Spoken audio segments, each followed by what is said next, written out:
Joe Biden, who was sworn in last week as the 46th President of the United States, used an expression in his inaugural speech that I really like.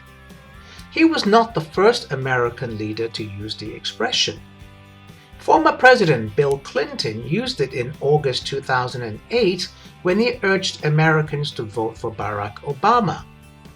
An inaugural speech is the first speech a person gives when starting a new and important job, such as president or prime minister.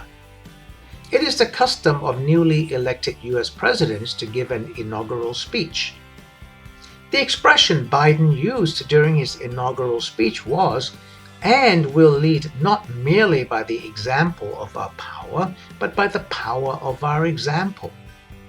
Clinton used the same expression in a different way in 2008 when he asked Americans to support Obama.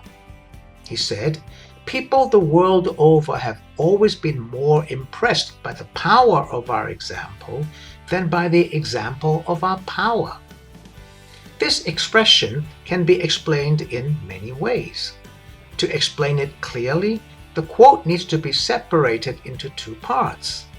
The part "example of our power" is easier to understand. It means the military and economic power of the U.S. Biden meant the U.S. should not only use its military and economic power to lead the world. Many would consider that as bullying. Biden said the power of American example was a better way to lead the world. The powers of American example are many.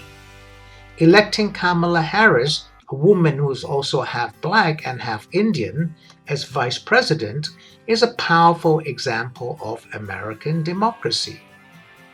Other powers of American example are its freedoms, its systems that allow immigrants of all races to become Americans, and its ability to unite and have a peaceful transfer of power despite being a politically divided country.